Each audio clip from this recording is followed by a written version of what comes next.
콜롬비아 대통령의 충격 발언에 전 세계가 발칵 뒤집어졌습니다. 우리는 중국과 미국의 제안을 단호히 거절합니다.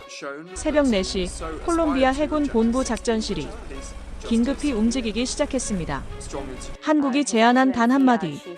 그 한마디로 인해 콜롬비아 정부는 세계 최강 대국들과 등을 지는 극단적 결정까지 내리게 됩니다.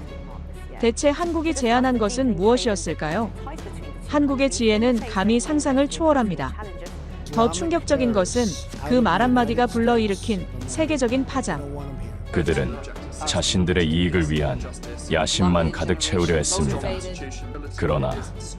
그러나 한국만은 달랐습니다. 그들은 진심이었습니다. 도대체 무슨 일이 벌어진 걸까요? 그 전에 잠깐 1초 만에 누를 수 있는 좋아요 버튼을 꾹 눌러주시면 영상 제작에 아주 큰 힘이 됩니다. 그럼 바로 시작하겠습니다. 새벽 4시 30분 잠든 사이 휴대폰이 요란하게 울려댔습니다. 차관님, 큰일 났습니다. 해군 정보실장의 다급한 목소리가 제 잠을 깨웠어요. 중국 어선들이 우리 어민을 공격했습니다. 저는 잠시 꿈인가 싶었습니다. 하지만 전화기 너머로 들려오는 비명소리와 엔진 소리가 현실임을 알려줬어요. 지금 현장에서 실시간으로 들려오는 소리입니다. 그 순간 제 온몸에 소름이 돋았습니다. 저는 미겔 로드리게스입니다. 콜롬비아 외교부 차관이자 전직 해군 장교 출신이죠. 43세, 해군에서 20년간 복무하며 정보작전을 수십 차례 지휘했습니다. 군 생활 동안 중남미 해역의 모든 위협을 몸소 경험해왔죠. 하지만 그날 새벽에 들은 소식은 제가 상상했던 것보다 훨씬 심각했습니다. 정확히 무슨 일입니까? 저는 급히 침대에서 벌떡 일어나며 물었어요. 카르타헤나 연근해에서 우리 어선 3척이 중국 대형 어선에 포위됐습니다.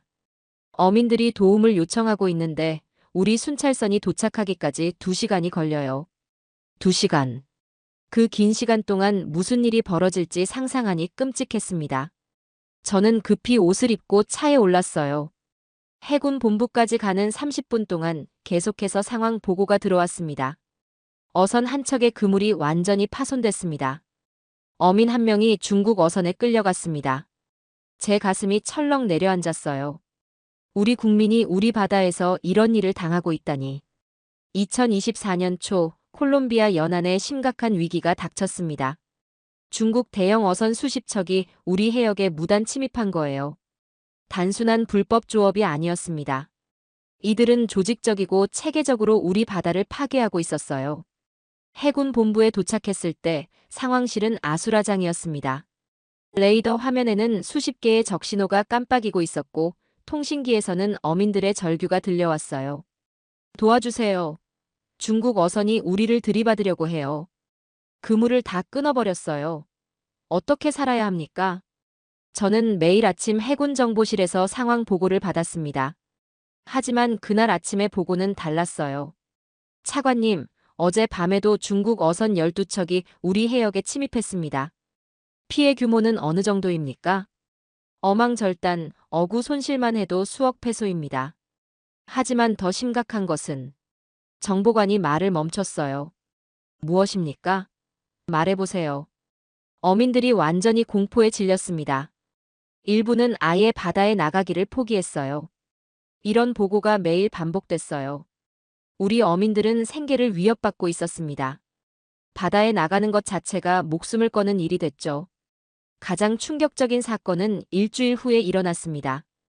어느 날 오후 해군 참모총장 카를로스 장군이 제게 긴급 전화를 걸어왔습니다. 미겔, 상황이 심각해졌네. 무슨 일입니까? 우리 어민 3명이 중국 어선에 납포됐어. 그 순간 제 가슴이 철렁 내려앉았습니다. 납포라니, 이것은 이미 전쟁 수준이었어요. 저는 즉시 현장으로 달려갔어요.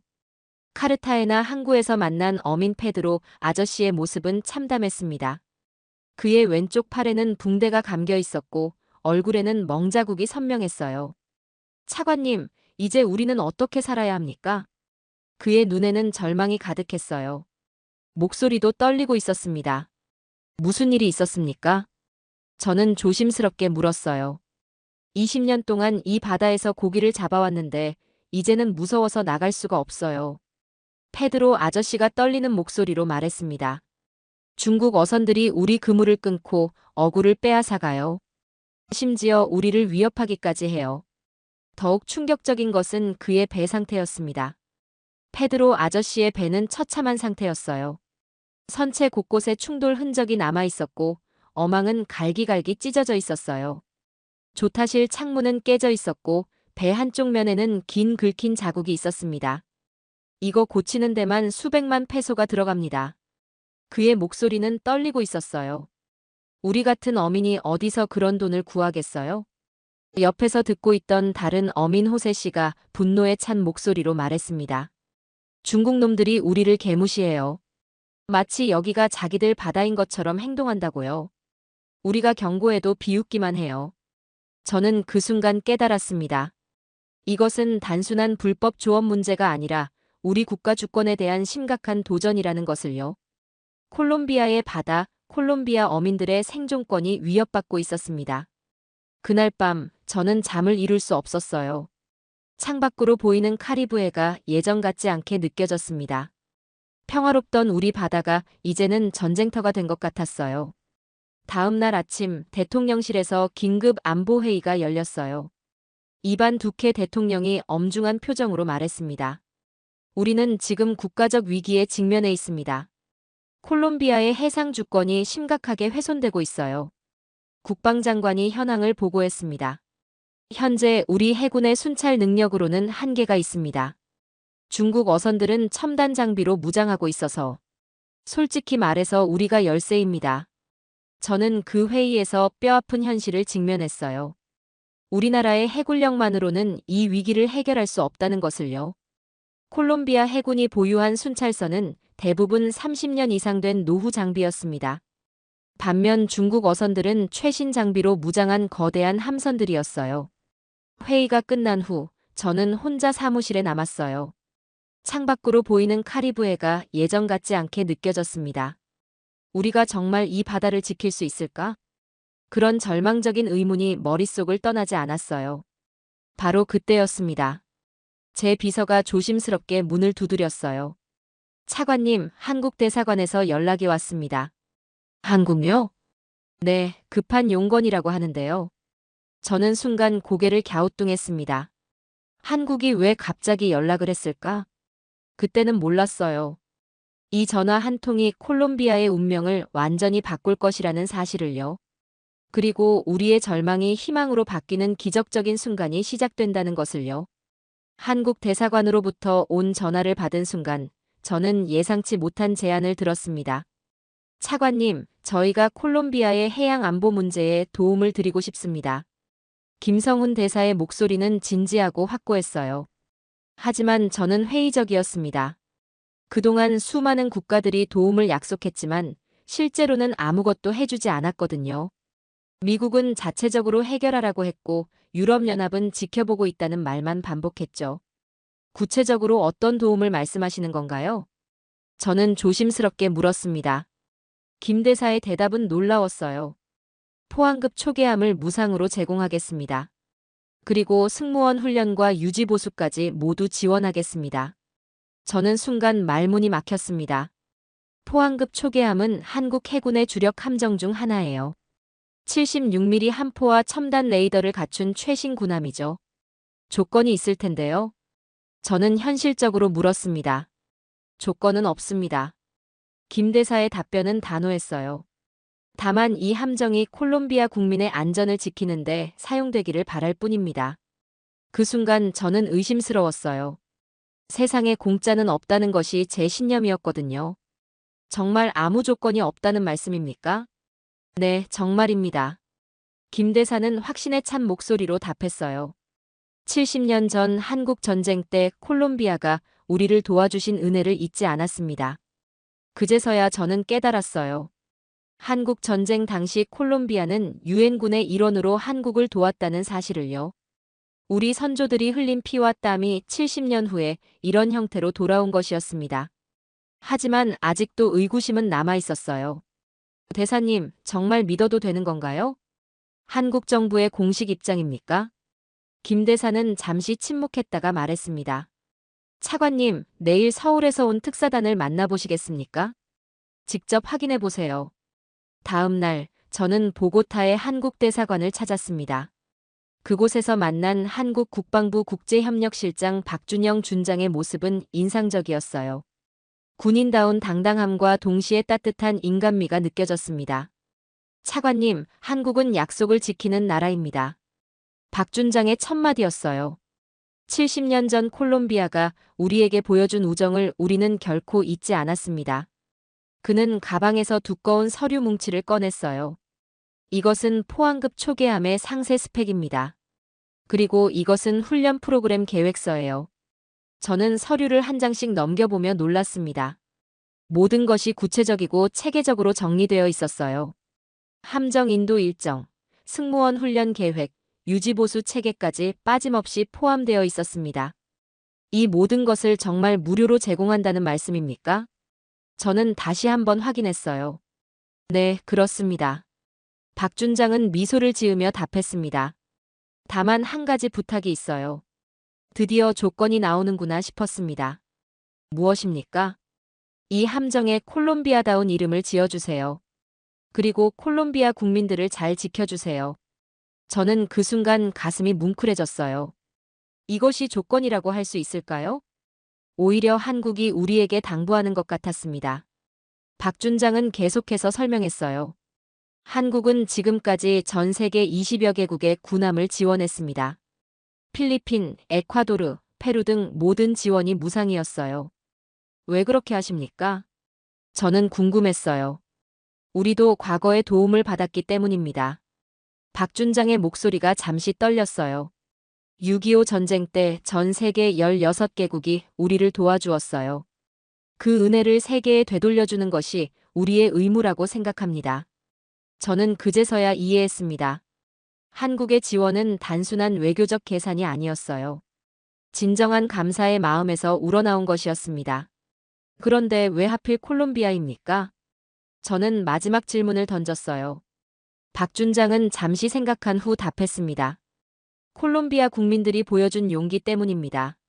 1951년 콜롬비아는 미국의 압력도 없이 자발적으로 한국 전쟁에 참전했어요. 그때 콜롬비아 장병들이 보여준 희생정신을 우리는 기억하고 있습니다.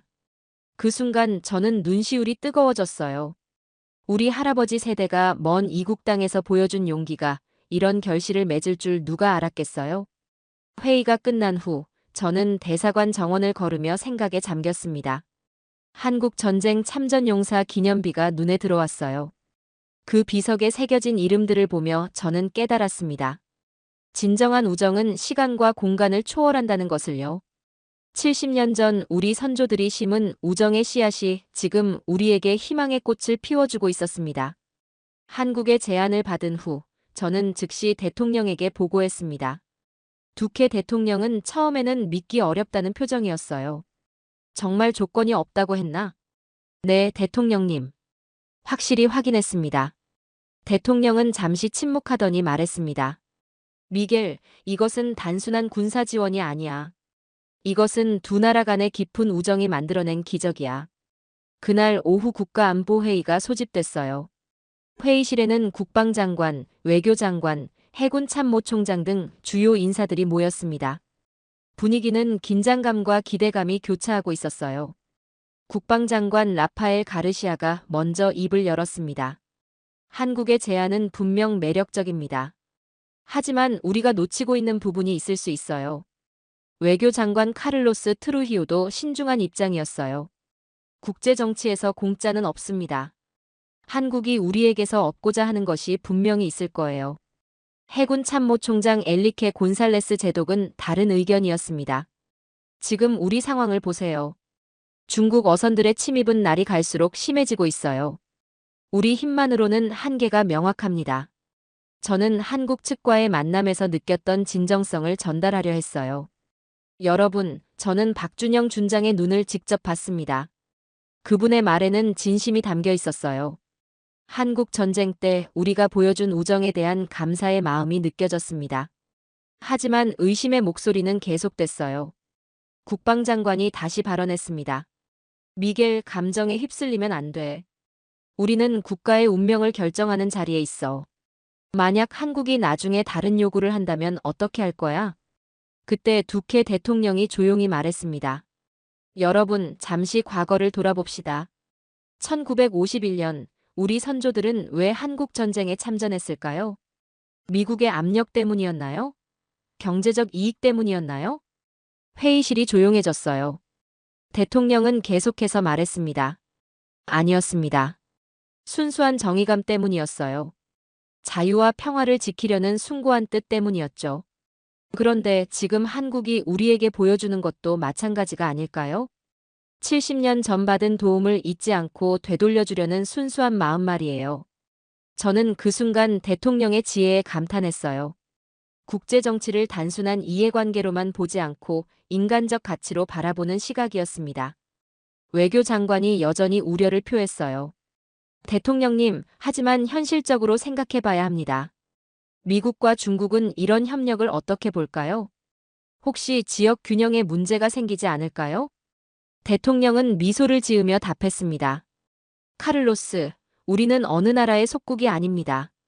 콜롬비아는 자주독립 국가입니다. 우리가 필요하다고 판단하면 어떤 나라와도 협력할 수 있어요. 해군 참모총장이 실무적인 관점에서 발언했습니다. 대통령님, 포항급 초계함의 성능을 검토해 봤습니다. 우리가 현재 보유한 어떤 함정보다도 뛰어나요. 이 한 척만으로도 우리 해역의 패러다임이 바뀔 수 있습니다. 저는 구체적인 효과를 설명했어요. 포항급은 76mm 함포를 보유하고 있습니다. 사거리 16km로 중국 어선들을 효과적으로 견제할 수 있어요. 또한 첨단 레이더로 24시간 해역 감시가 가능합니다. 국방장관의 표정이 조금씩 변하기 시작했어요. 그렇다면 우리의 대응 능력이 획기적으로 향상되겠네요. 지금까지는 중국 어선들이 우리를 우습게 봤는데 대통령이 결정적인 말을 했습니다. 여러분, 기회는 자주 오지 않습니다. 한국이 보여주는 선의를 우리가 거절한다면 그것이야말로 국가적 손실이 아닐까요? 회의실의 분위기가 점차 바뀌었어요. 처음에 회의적이던 목소리들이 긍정적으로 변해갔습니다. 외교장관이 마지막으로 물었어요. 그렇다면 우리는 한국에게 무엇을 줄 수 있을까요? 일방적으로 받기만 할 수는 없잖아요. 저는 이미 생각해둔 답을 말했습니다. 우리의 우정과 신뢰입니다. 그리고 이 함정을 통해 지켜낸 평화를 함께 나누는 것이에요. 한국이 원하는 것도 바로 그것일 겁니다. 두케 대통령이 일어서며 말했습니다. 그렇다면 결정했습니다. 한국의 제안을 받아들이겠습니다. 미겔, 한국 측에 우리의 의사를 전달해 주세요. 그 순간 저는 가슴이 벅차올랐어요. 콜롬비아의 새로운 역사가 시작되는 순간이었습니다. 한국과의 우정이 만들어낸 기적적인 순간이었죠. 회의가 끝난 후 저는 즉시 김성훈 대사에게 연락했어요. 대사님, 좋은 소식을 전해드리고 싶습니다. 콜롬비아 정부가 한국의 제안을 공식적으로 수락합니다. 김 대사의 목소리에서 기쁨이 느껴졌어요. 차관님, 정말 기쁩니다. 한국 정부도 매우 기뻐할 것입니다. 이제 구체적인 절차를 진행하겠습니다. 그날 밤 저는 집에서 아내 마리아에게 이 소식을 전했어요. 여보, 우리나라에 큰 변화가 일어날 거야. 한국이 우리를 도와주기로 했어. 마리아는 눈을 반짝이며 물었어요. 정말이에요? 어떤 도움을 주는 건가요? 군함을 무료로 준다고 해. 정말 무료로요? 저는 고개를 끄덕였어요. 70년 전 우리가 한국을 도운 은혜를 갚는다고 해. 마리아의 눈에 눈물이 맺혔어요. 우리 할아버지가 한국 전쟁에 나가셨는데 그때의 일이 이렇게 돌아오다니. 그 순간 저는 깨달았습니다. 선행은 반드시 돌아온다는 진리를요. 70년이라는 긴 세월이 흘렀지만 진정한 우정은 결코 잊혀지지 않는다는 것을요. 한국의 지원 소식이 알려지자 예상치 못한 반발이 시작됐습니다. 가장 먼저 문제를 제기한 것은 미국이었어요. 주콜롬비아 미국 대사 필립 골드버그가 직접 제게 연락을 해왔습니다. 차관님, 한국의 제안에 대해 신중하게 검토하셨나요? 골드버그 대사의 목소리에는 우려가 가득했어요. 미국은 콜롬비아의 오랜 파트너입니다.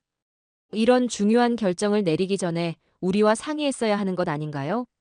저는 당황스러웠습니다. 대사님, 이것은 순수한 군사 협력입니다. 미국과의 관계에는 전혀 영향을 주지 않을 것입니다. 하지만 골드버그 대사는 계속해서 압박했어요. 한국이 이 지역에서 영향력을 확대하려는 의도가 명백합니다. 중국과의 균형을 깨뜨릴 수 있어요. 이상한 일이었어요. 미국이 중국의 불법 조업을 막는 일에 반대한다는 것이 이해되지 않았습니다. 며칠 후에는 중국에서도 반응이 왔어요. 주콜롬비아 중국 대사 란후이가 외교부를 직접 방문했습니다. 콜롬비아가 한국과의 군사 협력을 추진한다는 소식을 들었습니다. 란 대사의 표정은 차갑고 경직되어 있었어요. 중국은 이 지역의 평화와 안정을 매우 중시합니다. 불필요한 군사적 긴장을 조성하는 것은 바람직하지 않아요. 저는 반박했습니다. 대사님, 중국 어선들의 불법 조업이 문제의 원인입니다. 우리는 단지 우리 해역을 지키려는 것뿐입니다. 란 대사는 표정을 굳히며 말했어요. 그 문제는 외교적으로 해결할 수 있습니다. 군사적 수단을 동원할 필요는 없어요. 그런데 지금까지 외교적 해결이 이루어졌나요? 저는 직설적으로 물었어요. 중국 어선들의 침입은 오히려 더 심해지고 있습니다. 란 대사는 말문이 막혔지만 곧 다른 방향으로 압박했어요. 한국과의 협력이 중국과의 경제관계에 미칠 영향을 생각해 보세요.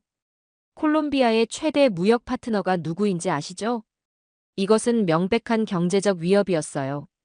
중국은 콜롬비아의 제2위 무역 파트너였거든요. 국내에서도 반대 목소리가 나오기 시작했어요. 야당 지도자 구스타보 페트로가 기자회견을 열었습니다. 정부가 성급한 결정을 내리고 있다. 한국과의 군사 협력이 우리에게 어떤 이익을 가져다 줄 것인가? 페트로는 계속해서 비판했어요.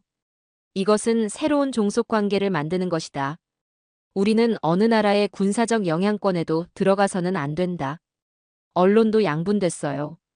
보수 성향의 엘 티엠포는 지지하는 입장이었지만 진보 성향의 엘 에스펙타도르는 우려를 표했습니다. 한국의 지원에 숨겨진 의도는 없을까? 콜롬비아가 동아시아 지역 갈등에 휘말릴 위험은 없는가? 이런 기사들이 연일 나왔어요. 더욱 충격적인 것은 군 내부에서도 반대 목소리가 나온 것이었습니다. 해군 내 일부 장교들이 은밀히 저에게 우려를 표명했어요. 해군 정보처장 루이스 모렌티노 대령이 찾아왔습니다. 차관님, 현장 장교들 사이에서 걱정하는 목소리가 있습니다. 한국 군함을 받으면 우리의 작전 독립성이 제약받을 수 있다고 해요. 구체적으로 어떤 제약을 말하는 건가요? 저는 궁금했어요. 유지보수나 부품 공급을 한국에 의존하게 됩니다. 만약 나중에 한국이 마음을 바꾼다면 어떻게 될까요? 이런 우려들이 하나둘씩 터져나왔어요. 심지어 일부에서는 음모론까지 제기됐습니다. 한국이 우리 해역에 군사기지를 건설하려는 것 아닌가? 나중에 더 큰 대가를 요구할 것이다. 이런 소문들이 퍼지면서 여론이 혼란스러워졌어요. 가장 힘들었던 것은 베네수엘라의 반응이었습니다. 니콜라스 마두로 대통령이 공개적으로 비난 성명을 발표한 거예요. 콜롬비아가 외국 군사력을 끌어들여 지역 균형을 깨뜨리고 있다.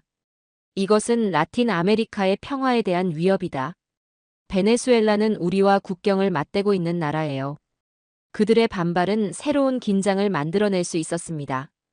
저는 이런 상황에서 깊은 고민에 빠졌어요. 정말 우리가 올바른 결정을 내린 것일까? 한국의 지원이 혹시 독이 된 약은 아닐까? 어느 날 밤 저는 아내와 이야기를 나눴어요. 여보, 요즘 너무 힘들어 보여요. 마리아가 걱정스러운 표정으로 말했습니다. 사방에서 반대 목소리가 나오고 있어. 저는 솔직히 털어놨어요.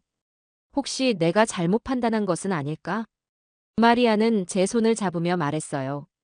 당신이 처음에 한국 사람들을 만났을 때 어떤 기분이었는지 기억해요. 진정성을 느꼈다고 했잖아요. 그렇지만 지금 상황을 보면 처음 느꼈던 그 마음을 믿어봐요. 마리아의 말이 제 마음을 조금 달래줬어요. 다음 날 저는 다시 한국 대사관을 찾았습니다. 김성훈 대사에게 솔직하게 털어놨어요. 대사님, 지금 많은 반발이 일어나고 있습니다. 김 대사는 차분하게 들어준 후 말했어요. 차관님, 어려운 시기라는 것을 이해합니다. 하지만 한국의 의도만큼은 의심하지 말아주세요. 정말 숨겨진 조건이 없는 건가요? 저는 마지막으로 확인했어요. 김 대사는 제 눈을 똑바로 보며 답했어요. 차관님, 저에게는 두 아들이 있습니다. 큰아들은 해군사관학교에 다니고 있어요. 제가 거짓말을 한다면 제 아들들 앞에서 부끄럽지 않겠어요? 그 순간 저는 김 대사의 진심을 느꼈습니다.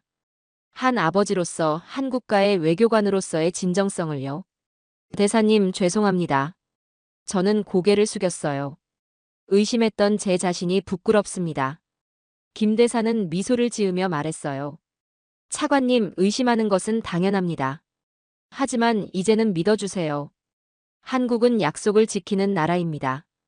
반대 여론이 거세지는 가운데 놀라운 소식이 들려왔습니다. 한국에서 포항급 초계함이 실제로 출항했다는 것이었어요. 더욱 놀라운 것은 함께 온 한국 해군 교육단의 규모였습니다. 김성훈 대사가 저에게 전화를 걸어왔어요. 차관님, 좋은 소식이 있습니다. 포항급 334함 안동함이 콜롬비아를 향해 출발했습니다. 정말입니까? 저는 믿기 어려웠어요. 그동안의 모든 논란에도 불구하고 한국이 약속을 지킨 것이었습니다. 그리고 해군 교육단 30명도 함께 출발했어요. 6개월간 콜롬비아 해군과 함께 훈련할 예정입니다. 더욱 놀라운 것은 교육단의 구성이었어요. 해군 대령부터 부사관까지 각 분야의 전문가들로 구성되어 있었습니다. 함포 운용, 레이더 운용, 항해, 기관 등 모든 분야를 커버하고 있었죠. 교육비는 어떻게 됩니까? 저는 혹시나 해서 물었어요. 모든 비용은 한국 정부가 부담합니다. 김 대사의 답변은 명확했어요. 숙박, 식비, 교육자료까지 모두 포함입니다. 2주 후 카르타헤나 항구에 한국 함정이 모습을 드러냈습니다. 저는 환영 행사를 위해 항구로 나갔어요. 멀리서 보이는 회색 함정의 모습은 정말 인상적이었습니다. 포항급 초계함 안동함은 길이 88m, 폭 10m의 당당한 모습이었어요. 76mm 함포가 위풍당당하게 자리 잡고 있었고 각종 레이더와 통신 장비들이 첨단 기술의 결정체임을 보여주고 있었습니다. 한국 해군 교육단장인 박철민 대령이 함정에서 내려왔습니다. 50대 초반으로 보이는 그의 모습에서는 군인다운 위엄과 동시에 따뜻함이 느껴졌어요. 차관님, 멀리까지 마중 나와주셔서 감사합니다. 박 대령의 첫 인사는 정중하고 겸손했어요. 대령님, 이렇게 먼 길을 와주신 것은 저희가 감사해야 할 일입니다. 저는 진심으로 답했어요. 박 대령은 함정을 가리키며 말했습니다. 이제 이 함정은 콜롬비아의 것입니다. 콜롬비아 해군이 자랑스럽게 운용하시기 바랍니다. 그 순간 제 가슴이 벅차올랐어요. 정말로 이 첨단 군함이 우리 것이 된다는 실감이 났습니다. 인수인계 행사가 시작됐어요. 한국 측에서 준비한 서류 뭉치는 정말 방대했습니다. 함정 설계도, 운용 매뉴얼, 정비 지침서, 부품 목록까지 모든 것이 빠짐없이 정리되어 있었어요. 이 모든 자료가 스페인어로 번역되어 있습니다. 박 대령이 설명했어요. 콜롬비아 해군이 쉽게 이해할 수 있도록 준비했습니다. 저는 놀랐어요. 스페인어 번역만 해도 엄청난 비용과 시간이 들어갈 텐데 한국이 이런 세심한 배려까지 해준 것이었습니다. 더욱 놀라운 것은 각 매뉴얼이 콜롬비아 상황에 맞게 수정되어 있다는 점이었어요. 카리브해의 특성을 고려해서 운용 방법을 조정했습니다. 한국기술교관 김원석 중령이 설명했어요. 염분 농도가 높은 환경에서의 특별관리 방법도 포함되어 있어요. 함정 견학이 시작됐어요. 박 대령의 안내로 함정 내부를 둘러보는데 모든 것이 깔끔하고 체계적이었습니다. 조타실, 함포 조정실, 기관실, 승무원 거주구역까지 모든 곳이 완벽하게 정비되어 있었어요. 이 함정의 최대 속력은 32노트입니다. 박 대령이 설명했어요. 76mm 함포의 사거리는 16km이고 분당 85발을 발사할 수 있습니다. 콜롬비아 해군 참모총장 곤살레스 제독이 감탄했어요. 이 정도 성능이면 우리 해역을 완전히 통제할 수 있겠습니다. 박 대령은 미소를 지으며 답했어요. 제독님, 이것은 시작에 불과합니다. 6개월간의 훈련 후에는 콜롬비아 해군이 이 함정을 완벽하게 운용할 수 있을 겁니다. 다음 날부터 본격적인 훈련이 시작됐어요. 한국 교육팀의 체계적인 훈련 프로그램에 콜롬비아 해군 장병들은 놀라워했습니다. 첫 주는 이론 교육이었어요. 함정의 구조, 각 장비의 기능, 운용 원리 등을 상세히 배웠습니다. 한국 교관들은 정말 친절하고 세심하게 가르쳐줬어요. 이해가 안 되는 부분이 있으면 언제든지 질문하세요. 박대령이 강조했어요. 우리는 콜롬비아 해군이 완벽하게 마스터할 때까지 가르칠 겁니다. 첫날 저녁 한국 교관들이 놀라운 배려를 보여줬어요. 스페인어로 된 상세한 교육 자료를 추가로 준비해온 것이었습니다. 심지어 콜롬비아 해군 용어까지 조사해서 맞춰놨어요. 어떻게 이런 자료까지 준비하셨습니까? 제가 놀라며 물었어요.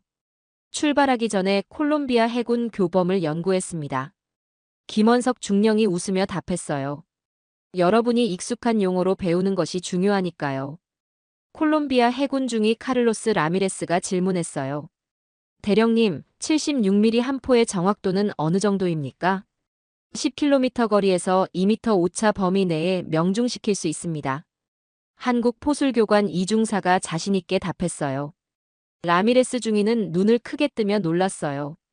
정말 놀라운 정확도네요. 우리가 지금까지 사용하던 장비와는 차원이 다릅니다. 두 번째 주부터는 실습이 시작됐어요.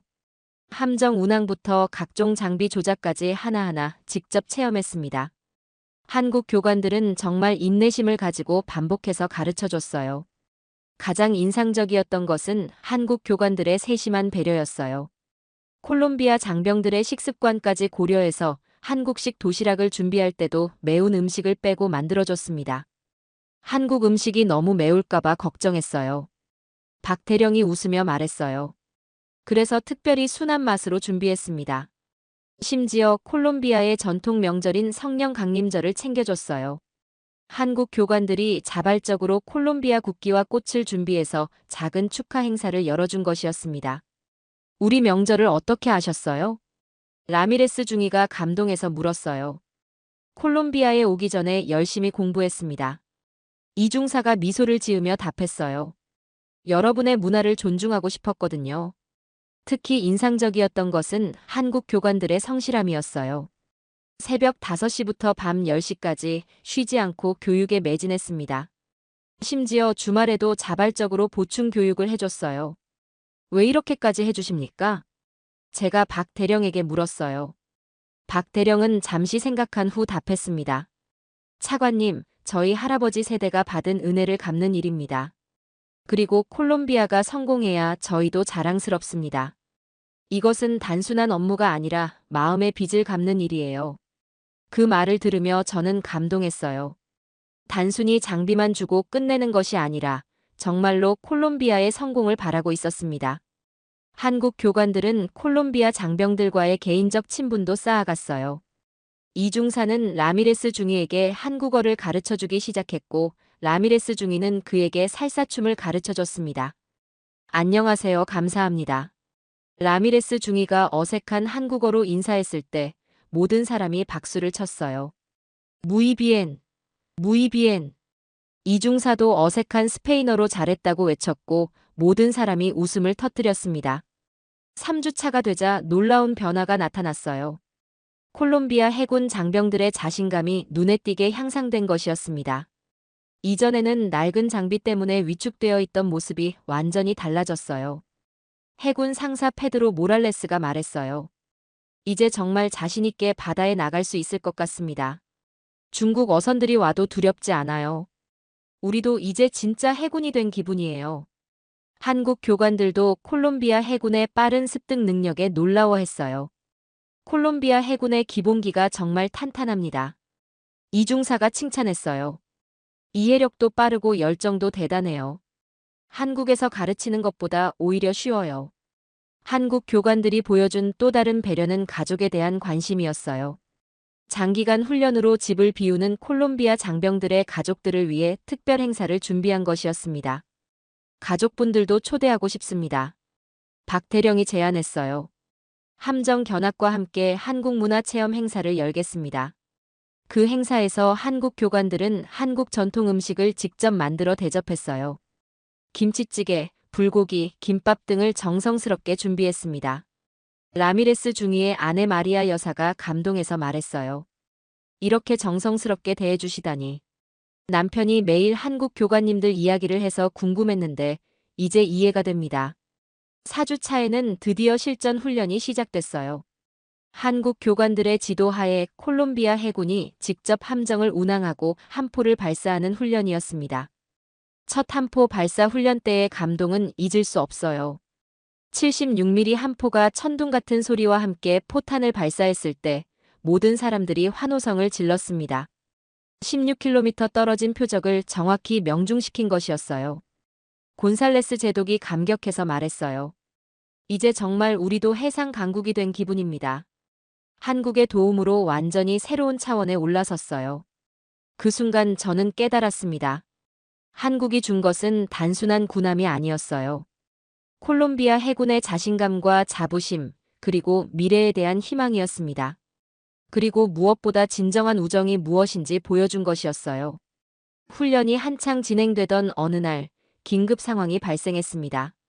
중국 어선 대규모 선단이 다시 우리 해역에 침입한 것이었어요. 이번에는 이전과 달리 무려 50여 척이 조직적으로 몰려왔습니다. 새벽 5시 잠든 사이 제 휴대폰이 요란하게 울렸어요. 해군 정보실에서 긴급 보고가 들어왔습니다. 차관님, 중국 어선들이 과야나반도 연근해에 집결했습니다. 규모가 이전과는 완전히 다릅니다. 저는 급히 옷을 입고 해군 본부로 향했어요. 평소 30분 걸리는 거리를 15분 만에 도착했죠. 상황실에 들어서는 순간 긴장된 분위기가 제 온몸을 감쌌습니다. 레이더 화면에 표시된 수많은 점들을 보며 충격을 받았습니다. 정말로 대규모 선단이었어요. 마치 바다 위에 작은 도시가 들어선 것 같았습니다. 정확한 척수는 몇 척입니까? 제가 다급히 물었어요. 현재까지 확인된 것만 52척입니다. 정보관이 긴장된 목소리로 답했어요. 그런데 계속 더 집결하고 있는 상황입니다. 화면을 자세히 보니 더욱 심각했어요. 이들은 단순한 어선이 아니었습니다. 일부는 명백히 무장한 해양경찰 함정처럼 보였어요. 어민들 상황은 어떻습니까? 제가 물었어요. 모든 어선이 항구로 대피했습니다. 정보관이 답했어요. 어민들이 완전히 공포에 질린 상태입니다. 일부는 울면서 집으로 돌아갔다고 합니다. 그 말을 듣고 제 가슴이 답답해졌어요. 선량한 어민들이 생계를 위협받고 있다는 현실이 너무 안타까웠습니다. 곤살레스 제독이 심각한 표정으로 상황실에 들어왔습니다. 이것은 명백한 도발입니다. 우리가 한국으로부터 군함을 받은 것에 대한 중국의 대응으로 보입니다. 시위적 성격이 강해요. 저는 즉시 한국 교육단에게 상황을 알렸어요. 박철민 대령은 침착하게 들어본 후 말했습니다. 차관님, 이런 상황을 대비해서 훈련한 것입니다. 이제 실전에서 보여줄 때가 온 것 같네요. 하지만 아직 훈련이 완료되지 않았는데. 저는 우려스러웠어요. 혹시 실수라도 있으면 어떻게 하죠? 박 대령은 자신있게 답했어요. 콜롬비아 해군은 이미 충분히 준비됐습니다. 제가 보장합니다. 바르가스 함장과 승무원들의 실력을 믿으세요. 오전 8시 긴급 작전회의가 소집됐어요. 대통령, 국방장관, 해군 참모총장, 그리고 저까지 모였습니다. 한국 교육단장인 박 대령도 옵저버로 참석했어요. 두케 대통령이 엄중하게 말했습니다. 이것은 우리 주권에 대한 심각한 도전입니다. 더 이상 참을 수 없어요. 콜롬비아의 존엄성이 걸린 문제예요. 국방장관이 우려를 표했어요. 하지만 중국과의 직접적인 충돌은 위험합니다. 외교적 파장이 클 수 있어요. 무역 관계에도 영향을 미칠 수 있고요. 해군 참모총장이 반박했습니다. 지금까지 외교로 해결됐습니까? 오히려 상황이 더 악화됐어요. 이번에 물러서면 앞으로 더 큰 문제가 생길 겁니다. 박 대령이 조심스럽게 의견을 제시했어요. 대통령님, 포항급 초계함의 위력을 보여줄 때입니다. 경고 사격만으로도 충분한 효과를 거둘 수 있을 겁니다. 실제 충돌 없이도 메시지 전달이 가능해요. 회의실이 잠시 조용해졌어요. 모든 사람이 깊은 고민에 빠진 것 같았습니다. 대통령이 결단을 내렸습니다. 작전을 승인합니다. 하지만 불필요한 충돌은 피하되 우리 해역은 반드시 지켜내세요. 콜롬비아의 주권을 명확히 보여주세요. 오후 2시 드디어 콜롬비아 해군의 첫 실전 작전이 시작됐어요. 포항급 초계함, 이제는 콜롬비아 1호라는 이름이 붙은 이 함정이 출항했습니다. 함정에는 콜롬비아 승무원 50명과 한국 교관 10명이 함께 탔어요. 함장은 콜롬비아 해군 중령 에두아르도 바르가스가 맡았습니다. 한국 교관들은 자문 역할을 했죠. 출항하는 함정을 보며 저는 가슴이 두근거렸어요. 이것이 콜롬비아 해군 역사상 가장 중요한 작전이 될 수도 있었거든요. 저는 해군 본부 작전실에서 상황을 지켜봤어요. 통신을 통해 실시간으로 현장 상황이 전달됐습니다. 작전실의 모든 사람들이 숨을 죽이고 있었어요. 오후 4시 30분 첫 보고가 들어왔습니다. 콜롬비아 1호 중국 어선 선단을 시각적으로 확인했습니다. 바르가스 함장의 목소리가 들려왔어요. 규모가 정말 대단합니다. 마치 바다 위의 소도시 같아요. 현재 위치는 어디입니까? 작전실장이 물었어요. 우리 영해 내 오헤리 지점입니다. 명백한 영해 침범입니다. 그리고 계속 더 깊숙이 들어오고 있어요. 긴장이 고조됐어요. 이제 정말 중요한 순간이 다가온 것이었습니다. 작전실의 모든 사람이 손에 땀을 쥐고 있었어요. 중국 어선들의 반응은 어떻습니까? 곤살레스 제독이 물었어요. 우리를 발견한 것 같습니다. 바르가스 함장이 답했어요. 하지만 전혀 물러날 기색이 없어요. 오히려 더욱 조직적으로 이동하고 있습니다. 중국 어선들에게 경고 방송을 시작하세요. 곤살레스 제독이 지시했어요. 여기는 콜롬비아 해군입니다. 귀하들은 현재 콜롬비아 영해를 침범하고 있습니다. 즉시 우리 해역을 벗어나시기 바랍니다. 경고 방송이 중국어, 영어, 스페인어로 반복됐어요. 하지만 5분이 지나도 아무런 반응이 없었습니다. 상황이 어떻습니까? 저는 다급히 물었어요. 중국 어선들이 경고를 완전히 무시하고 있습니다. 바르가스 함장이 보고했어요. 오히려 더욱 조직적으로 우리 해역 깊숙이 침입하고 있어요. 일부는 어업 활동을 시작한 것 같습니다. 이것은 명백한 도발이었어요. 우리의 경고를 무시하고 당당히 어업 활동을 하다니. 2차 경고를 실시하세요. 곤살레스 제독이 지시했어요. 더욱 강하게요. 마지막 경고입니다. 즉시 우리 영해에서 철수하지 않으면 강제 조치를 취하겠습니다. 하지만 여전히 아무런 반응이 없었어요. 오히려 중국 어선들이 더욱 뻔뻔하게 어업 활동을 계속하고 있었습니다. 차관님, 중국 어선들이 경고를 완전히 무시하고 있습니다. 바르가스 함장이 보고했어요. 지시를 내려주세요. 저는 긴장했어요. 이제 정말 결정적인 순간이었습니다. 경고 사격을 명령해야 할지 아니면 다른 방법을 시도해야 할지. 박 대령이 제게 조용히 말했어요. 차관님, 망설이시면 안 됩니다. 확고한 의지를 보여줘야 합니다. 이것이 국가의 존엄성을 지키는 순간이에요. 곤살레스 제독이 최종 명령을 내렸습니다. 경고 사격을 실시하세요. 76mm 한 포로 중국 어선 앞쪽 500m 지점에 발사하세요. 알겠습니다. 바르가스 함장의 목소리에는 결의가 담겨 있었어요. 경고 사격 준비 완료. 발사 카운트다운 시작합니다. 작전실의 모든 사람이 숨을 멈췄어요. 3, 2, 1. 발사. 잠시 후 천둥 같은 한포 소리가 바다 위에 울려 퍼졌습니다. 76mm 포탄이 중국 어선 앞쪽 바다에 정확히 떨어졌어요. 엄청난 물기둥이 치솟으며 경고의 메시지를 전달했습니다. 명중했습니다. 바르가스 함장이 흥분된 목소리로 보고했어요. 정확히 목표 지점에 떨어졌어요. 그 순간 기적 같은 일이 일어났어요. 중국 어선들이 즉시 방향을 틀기 시작한 것이었습니다. 50여 척의 대선단이 일제히 우리 해역을 벗어나기 시작했어요. 중국 어선들이 철수하고 있습니다. 바르가스 함장의 흥분된 목소리가 들려왔어요. 모든 선박이 우리 영해를 벗어나고 있습니다. 완전한 성공입니다. 작전실은 환호성으로 가득 찼어요.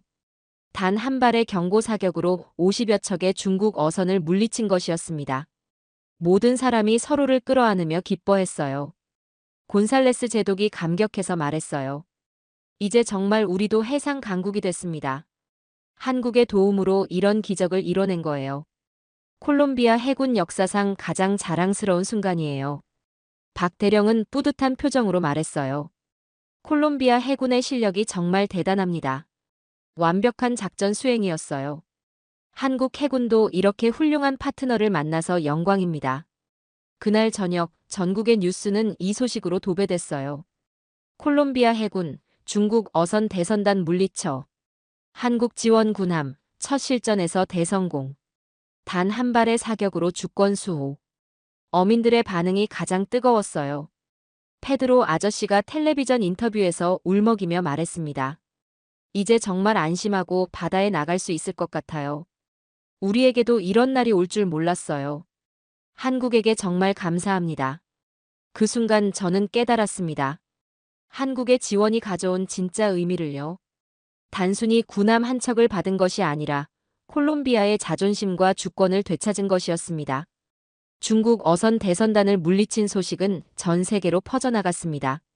작전이 끝난 지 불과 2시간 만에 CNN이 속보를 내보냈어요. 콜롬비아 해군, 단 한 발로 중국 어선 50척 축출. 이런 헤드라인이 전 세계를 놀라게 했습니다. BBC는 더욱 자세한 분석 기사를 내보냈어요. 한국의 조건 없는 지원이 만들어낸 기적. 21세기 외교 협력의 새로운 모델. NHK도 특별 프로그램을 편성했습니다. 한국의 품격 외교, 콜롬비아에서 꽃피다. 일본 언론까지 한국의 성과를 조명한 것이었어요. 가장 놀라운 것은 프랑스 르몽드 신문의 사설이었습니다. 콜롬비아의 성공은 강대국 정치의 한계를 보여준다. 진정한 협력이 무엇인지 한국이 보여주었다. 다음 날 아침 6시, 제게 전 세계에서 축하 연락이 쏟아져 들어왔어요. 가장 먼저 연락을 준 것은 한국이었습니다. 윤석열 대통령이 직접 축하 전화를 걸어왔어요. 차관님, 정말 축하드립니다. 대통령의 목소리에는 진심 어린 기쁨이 담겨 있었어요. 콜롬비아 해군의 훌륭한 작전 수행에 깊은 감명을 받았습니다. 한국 국민들도 모두 기뻐하고 있어요. 대통령님, 이 모든 것이 한국의 도움 덕분입니다. 저는 감사 인사를 드렸어요. 아닙니다. 콜롬비아 해군의 실력과 용기가 만들어낸 성과입니다. 윤 대통령은 겸손하게 답했어요. 한국은 도구만 제공했을 뿐이에요. 진짜 영웅은 바르가스 함장과 콜롬비아 해군입니다. 그리고 놀라운 소식을 전해주었어요. 차관님, 한국 정부가 추가 지원을 결정했습니다. 포항급 초계함 한 척을 더 지원하겠습니다. 그리고 해군 교육 프로그램도 정규화하겠어요. 저는 깜짝 놀랐어요. 추가 지원이라니. 정말 감사합니다. 한국의 마음이 얼마나 큰지 느낍니다. 그리고 차관님을 한국으로 초청하고 싶습니다. 국빈 방문으로 모시겠습니다. 콜롬비아의 성공을 한국 국민들과 함께 축하하고 싶어요. 이것은 정말 예상치 못한 일이었어요. 국빈 방문은 국가 간 최고 수준의 예우입니다. 오전 10시 한국 국방부에서도 연락이 왔어요. 이종섭 국방부 장관이 직접 축하 인사를 전했습니다. 차관님, 한국 해군도 콜롬비아의 성공을 자랑스럽게 생각합니다. 우리 장비가 이렇게 훌륭하게 활용되다니 감격스러워요. 한편 국제사회의 반응도 폭발적이었어요. 필리핀 대통령 페르디난드 마르코스 주니어가 성명을 발표했습니다. 콜롬비아의 성공은 모든 개발도상국에게 희망을 주는 사례다. 한국의 진정한 파트너십이 무엇인지 보여주는 모범이다. 필리핀도 한국과의 협력을 더욱 강화하겠다. 페루 대통령도 즉시 축하 메시지를 보냈어요. 콜롬비아가 보여준 것처럼 우리도 해양 주권을 지켜나가겠다. 한국과의 협력을 더욱 강화하겠다. 페루도 한국의 군사 협력을 요청하고 싶다. 에콰도르에서는 더욱 구체적인 반응이 나왔어요. 기에르모 라소 대통령이 기자회견을 열었습니다. 에콰도르도 중국 어선 문제로 고통받고 있다. 콜롬비아의 성공 사례를 벤치마킹하겠다. 즉시 한국의 협력을 요청할 것이다. 심지어 유럽연합에서도 반응이 왔어요. EU 외교안보정책 고위 대표가 성명을 발표했습니다. 한국의 조건 없는 지원은 21세기 외교의 새로운 모델이다. 이런 진정한 파트너십이 세계 평화에 기여한다. EU도 이런 협력 모델을 적극 지지한다. 가장 놀라운 반응은 미국에서 나왔어요. 처음에는 한국의 지원을 우려했던 미국이 입장을 완전히 바꾼 것이었습니다. 국무부 대변인이 기자회견에서 말했어요. 한국과 콜롬비아의 협력은 지역 안정에 크게 기여했다. 이런 형태의 국제 협력을 적극 지지한다. 미국도 이런 협력 모델을 배우고 싶다. 심지어 토니 블링컨 국무장관이 저에게 직접 전화를 걸어왔어요. 차관님, 미국은 콜롬비아의 성공을 진심으로 축하합니다. 그리고 한국과의 협력을 전폭적으로 지지합니다. 미국이 처음에 우려를 표한 것을 사과드립니다. 이것은 정말 180도 달라진 태도였어요. 처음에는 반대했던 미국이 이제는 적극 지지하는 입장으로 바뀐 것이었습니다. 국내 반응도 폭발적이었어요. 처음에 반대했던 야당도 입장을 완전히 바꿨습니다. 구스타보 페트로가 긴급 기자회견을 열었어요. 정부의 현명한 판단을 인정합니다. 한국과의 협력이 콜롬비아에게 새로운 가능성을 열어주었습니다. 야당도 이런 협력을 적극 지지하겠습니다. 국정감사에서 이 문제를 더 이상 제기하지 않겠습니다. 언론도 연일 찬사를 보냈어요. 엘티엠포 신문은 일면 전체를 할애했습니다. 콜롬비아 외교의 대승리. 한국과의 우정이 만들어낸 기적. 엘 에스펙타도르도 입장을 바꿨어요. 처음에는 우려했지만 결과는 완벽했다. 한국의 진정성을 의심한 것을 사과한다. 이런 헤드라인들이 연일 신문 일면을 장식했습니다. 가장 감동적이었던 것은 어민들의 반응이었어요. 페드로 아저씨를 비롯한 카르타헤나 어민들이 자발적으로 감사 집회를 열었습니다. 수백 명의 어민이 항구에 모였어요. 한국에게 감사합니다. 콜롬비아 정부에게 감사합니다. 바르가스 함장에게 감사합니다. 이런 플래카드를 들고 3시간 동안 거리 행진을 했어요. 페드로 아저씨가 마이크를 잡고 말했습니다. 20년 동안 이 바다에서 고기를 잡았지만 이런 날이 올 줄 몰랐어요. 이제 정말 안심하고 바다에 나갈 수 있게 됐어요. 우리 아들들도 어업을 계속할 수 있게 됐어요. 어민 아내들도 눈물을 흘리며 감사 인사를 했어요. 남편이 바다에 나갈 때마다 걱정됐는데 이제는 안심이에요. 한국 사람들에게 정말 고마워요. 해군 내부의 분위기도 완전히 달라졌어요. 처음에 우려를 표했던 장교들도 이제는 자신감에 가득 차 있었습니다. 바르가스 함장이 저에게 흥분된 목소리로 말했어요. 차관님, 이제 정말 자랑스럽게 바다에 나갈 수 있습니다. 중국 어선들이 와도 전혀 두렵지 않아요. 우리 해군의 위상이 완전히 달라졌어요. 해군 장병들도 하나같이 자신감을 보였어요. 이제 우리도 선진국 해군 같아요. 한국 덕분에 정말 달라졌어요. 한국 교육단의 임무도 예정보다 일찍 완료됐어요. 콜롬비아 해군이 예상보다 빠르게 함정 운용 능력을 습득한 것이었습니다. 박철민 대령이 마지막 교육을 마치며 감격해서 말했어요. 콜롬비아 해군의 학습 능력에 정말 놀랐습니다. 이제 여러분은 완벽하게 이 함정을 운용할 수 있어요. 한국 해군보다 더 잘할 수도 있을 것 같아요. 교육 수료식이 성대하게 열렸어요. 두케 대통령이 직접 참석해서 한국 교육단에게 감사패를 수여했습니다.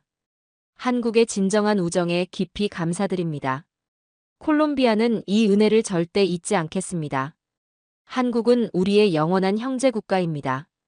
박 대령은 수료증을 전달하며 눈물을 글썽이며 말했어요. 이것은 끝이 아니라 시작입니다. 콜롬비아와 한국의 우정은 영원히 계속될 것입니다. 우리 아이들, 손자들까지 이어질 거예요. 그날 밤 성대한 송별 만찬이 열렸어요. 한국 교육단과 콜롬비아 해군이 함께 마지막 시간을 보냈습니다.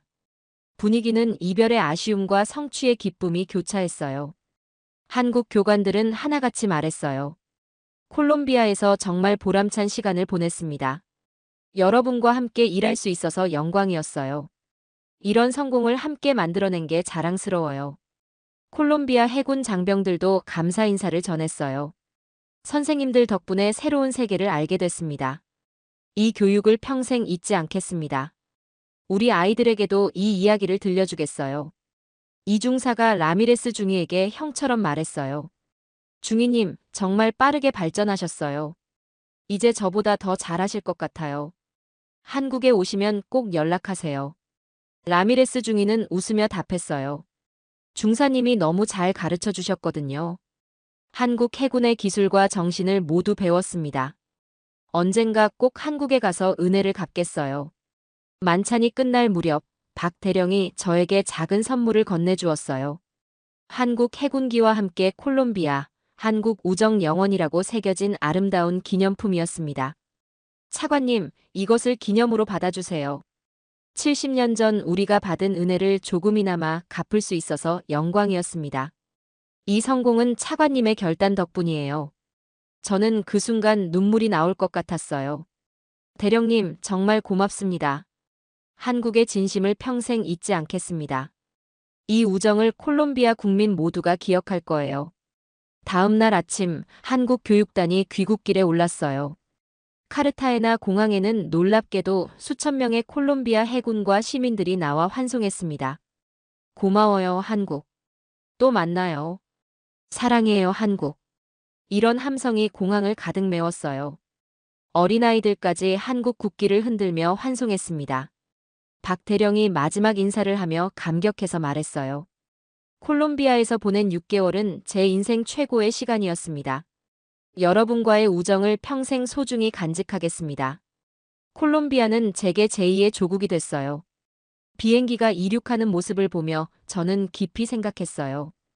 이것이 바로 진정한 국제 협력이구나. 서로를 존중하고 배려하며 함께 성장하는 것이구나.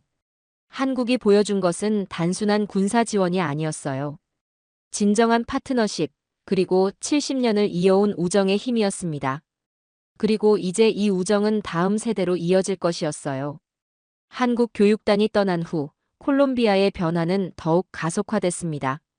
포항급 초계함 콜롬비아 1호의 성공 이후 우리 해역의 상황이 완전히 달라졌어요. 중국 어선들의 불법 침입이 현저히 줄어들었고 콜롬비아 어민들이 다시 안심하고 바다에 나갈 수 있게 됐습니다. 더욱 놀라운 것은 주변국들의 반응이었어요. 페루, 에콰도르, 칠레 등 태평양 연안 국가들이 콜롬비아의 성공 사례를 벤치마킹하려고 했습니다. 페루 대통령이 직접 저에게 전화를 걸어왔어요. 차관님, 한국과의 협력 방법을 자세히 알고 싶습니다. 페루도 콜롬비아처럼 해양 안보를 강화하고 싶어요. 구체적인 절차와 방법을 가르쳐 주세요. 에콰도르에서도 더욱 구체적인 문의가 왔어요. 콜롬비아의 성공이 남미 전체에 희망을 주고 있습니다. 우리도 한국과 협력하고 싶은데 어떻게 시작해야 할까요? 혹시 한국 측에 저희를 소개해 주실 수 있나요? 칠레 해군 참모총장도 직접 콜롬비아를 방문했어요. 칠레도 비슷한 문제를 겪고 있습니다. 콜롬비아의 경험을 배우고 싶어요. 이런 반응들을 보며 저는 깨달았어요. 콜롬비아의 성공이 단순히 우리나라만의 일이 아니라는 것을요. 남미 전체의 해양 안보 패러다임을 바꾸는 역사적 사건이었습니다. 유엔에서도 콜롬비아의 사례에 주목했어요. 안토니우 구테레스 사무총장이 특별 성명을 발표했습니다. 콜롬비아와 한국의 협력은 국제 평화에 기여하는 모범 사례다. 이런 형태의 국제 협력이 더욱 확산되기를 바란다. 유엔도 이런 협력 모델을 적극 지원하겠다.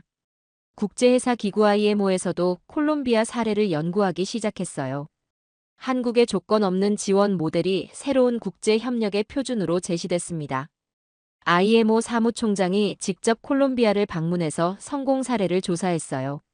한편 한국과의 협력은 군사 분야를 넘어 다른 영역으로도 폭발적으로 확대됐어요. 한국 기업들이 콜롬비아 투자에 적극적으로 나서기 시작한 것이었습니다. 삼성, LG, 현대, SK 등 대기업들이 잇따라 콜롬비아 진출을 발표했어요. 가장 놀라운 것은 현대중공업의 발표였습니다. 콜롬비아에 10억 달러 규모의 조선소를 건설하겠다. 콜롬비아의 지정학적 위치와 한국과의 신뢰관계를 높이 평가한다. 500명의 현지 고용을 창출하겠다. 포스코도 뒤를 이었어요. 콜롬비아의 철강 가공 공장 건설을 검토하고 있다. 남미 시장 진출의 교두보로 삼겠다. LG전자는 더욱 구체적인 계획을 발표했어요. 콜롬비아에 가전제품 생산 기지를 설립하겠다.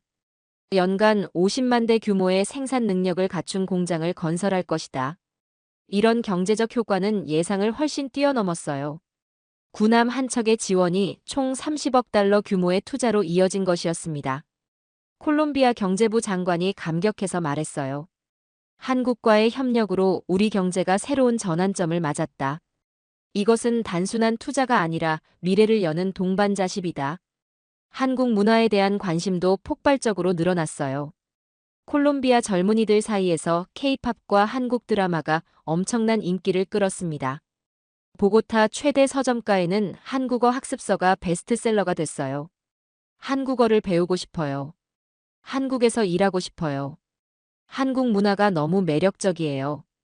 이런 목소리가 젊은이들 사이에서 터져나왔습니다. 보고타에 한국문화원이 새로 설립됐고 개원 첫날부터 수백 명이 몰려들었어요.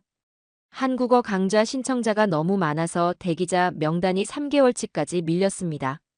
콜롬비아 대학들도 한국과의 교육 교류를 적극 추진했습니다. 국립대학교에서 한국학과 개설을 공식 발표했어요. 한국의 발전 경험을 배우고 싶다는 학생들의 요청이 쏟아졌습니다. 심지어 콜롬비아 최고 명문인 안데스 대학교에서는 한국 연구소를 설립했어요. 한국의 경제 발전 모델을 연구해서 콜롬비아에 적용하겠다는 목표였습니다. 저도 약속대로 한국을 국빈 방문하게 됐어요. 2024년 9월, 저는 콜롬비아 외교부 차관으로서는 이례적으로 국빈급 예우를 받으며 한국을 방문했습니다. 인천공항에 도착했을 때의 감동은 평생 잊을 수 없어요. 한국 정부 고위 관리들과 군 관계자들이 나와서 환영해줬습니다. 그리고 놀랍게도 콜롬비아 국기와 한국 국기가 나란히 걸려 있었어요. 더욱 놀라운 것은 공항에 한국 시민들까지 나와 있었다는 점이었어요. 콜롬비아 환영합니다. 감사합니다. 이런 환영 인사를 받으며 저는 가슴이 뭉클해졌어요. 윤석열 대통령과의 정상회담은 매우 의미 있었어요. 차관님의 방문을 진심으로 환영합니다. 콜롬비아는 한국의 소중한 파트너입니다. 앞으로 100년을 내다보는 협력 관계를 만들어 갑시다. 대통령은 계속해서 말했어요. 70년 전 콜롬비아가 보여준 우정을 한국은 절대 잊지 않았습니다. 앞으로도 이런 협력을 계속 이어가고 싶습니다. 한국과 콜롬비아는 영원한 혈맹입니다. 정상회담에서 놀라운 합의가 이루어졌어요. 한국이 콜롬비아에 추가로 포항급 초계함 2척을 더 지원하기로 한 것이었습니다. 그리고 해군 교육 프로그램을 정규화하기로 했어요. 매년 콜롬비아 해군 장교 30명을 한국 해군대학에서 교육시키겠습니다. 국방부 장관이 발표했어요. 그리고 한국 교관들도 정기적으로 콜롬비아에 파견하겠습니다. 이제 이것은 영구적인 협력 프로그램이 될 것입니다. 경제 협력 방안도 구체화됐어요. 한국, 콜롬비아 경제협력 기금을 50억 달러 규모로 설립하겠습니다. 콜롬비아의 인프라 개발을 적극 지원하겠어요. 한국 방문 중 가장 감동적이었던 순간은 한국 전쟁 기념관 방문이었어요. 그곳에는 콜롬비아 참전 용사들을 기리는 특별 전시관이 따로 마련되어 있었습니다. 우리 선조들의 사진과 이름이 정성스럽게 전시되어 있었어요. 기념관 관장이 자세히 설명해줬어요. 콜롬비아는 한국 전쟁에 참전한 16개국 중 하나입니다. 비록 규모는 작았지만 그 의미는 매우 컸습니다. 자발적으로 한국을 도와준 것에 깊이 감사하고 있습니다. 이 전시관은 그 감사의 마음을 표현한 것입니다. 그곳에서 한국 전쟁 참전 용사 가족들을 만났어요. 92세 할머니가 저에게 눈물을 글썽이며 말씀하셨습니다. 우리 아버지가 콜롬비아에서 오신 군인분들과 함께 싸웠어요. 그분들 덕분에 우리가 자유를 지킬 수 있었어요. 정말 고맙습니다. 아버지가 살아계셨다면 얼마나 기뻐하셨을까요? 그 순간 저는 가슴이 뭉클해졌어요. 70년 전 우리 선조들이 심은 우정의 씨앗이 이렇게 아름다운 열매를 맺고 있었습니다. 부산의 한국 해군 기지도 방문했어요. 그곳에서 포항급 초계함의 원조를 직접 보며 놀랐습니다. 정말 첨단 기술의 결정체였어요. 한국 해군 제독이 자랑스럽게 설명해줬어요. 이 함정들이 콜롬비아에서 활약하고 있다는 소식을 들으니 정말 뿌듯합니다. 한국 해군의 기술이 세계 평화에 기여하고 있다는 것이 자랑스러워요. 앞으로도 더 많은 협력을 하고 싶습니다. 한국 방문의 마지막 날, 청와대에서 특별한 행사가 열렸어요. 윤석열 대통령이 저에게 한국, 콜롬비아 우정 메달을 수여한 것이었습니다. 차관님의 노력으로 두 나라의 우정이 더욱 깊어졌습니다. 이 메달은 영원한 우정의 상징입니다. 저는 감격해서 답사를 했어요. 이 메달은 제 개인의 것이 아닙니다. 콜롬비아와 한국 모든 국민의 우정을 상징하는 것입니다. 이 우정을 평생 소중히 간직하겠습니다. 그리고 다음 세대에게도 전해주겠습니다. 귀국길에서 저는 많은 생각을 했어요. 한국에서 보고 느낀 것들을 정리하며 앞으로 콜롬비아가 나아가야 할 방향을 그려봤습니다.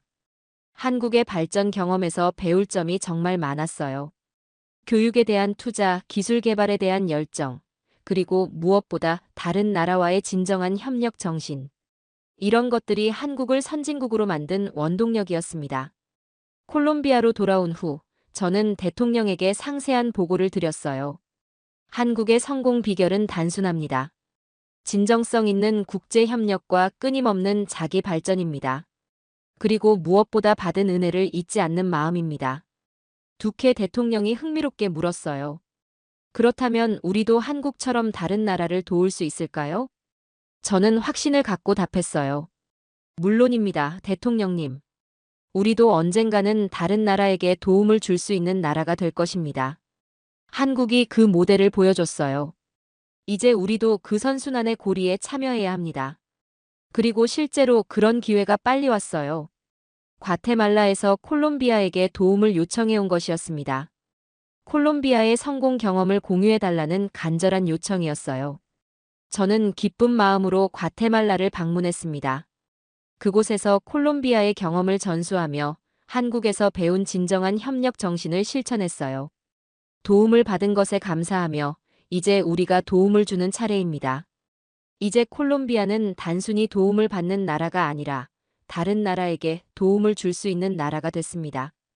한국이 보여준 선순환의 모델을 우리도 실천하게 된 것이었어요. 앞으로 50년, 100년을 내다보며 저는 확신합니다. 한국과 콜롬비아의 우정은 영원히 계속될 것이며 이것이 세계 평화에 기여하는 새로운 모델이 될 것입니다. 이 이야기는 단순한 군사 협력의 성공담이 아닙니다. 70년 전 한반도에서 시작된 우정이 어떻게 오늘날까지 이어져 왔는지를 보여주는 감동적인 역사입니다. 콜롬비아와 한국, 두 나라 간의 진정한 파트너십이 만들어낸 기적 같은 이야기죠. 한국의 조건 없는 지원은 새로운 국제 협력의 모델을 제시했습니다. 이익을 따지기보다는 과거의 은혜에 감사하며 진심으로 상대방의 성공을 바라는 마음. 이것이 바로 21세기가 추구해야 할 외교의 참모습입니다. 콜롬비아는 이제 중남미 해양 안보의 새로운 중심이 되었습니다. 그리고 다른 나라들에게 희망과 용기를 주는 성공 사례가 되었죠. 한 척의 군함이 가져온 변화는 상상을 초월했습니다. 무엇보다 중요한 것은 이 협력이 일회성으로 끝나지 않았다는 점입니다. 지속적이고 발전적인 관계로 이어지며 양국 모두에게 새로운 성장 동력이 되고 있습니다. 진정한 우정은 이렇게 시간이 흘러도 더욱 깊어지는 것이 아닐까요? 70년 전 콜롬비아 청년들이 머나먼 한반도에서 흘린 피와 땀이 헛되지 않았습니다. 그 숭고한 희생이 오늘날 이런 아름다운 결실을 맺었습니다. 선행은 반드시 돌아온다는 진리를 다시 한번 확인시켜준 역사적 순간이었습니다.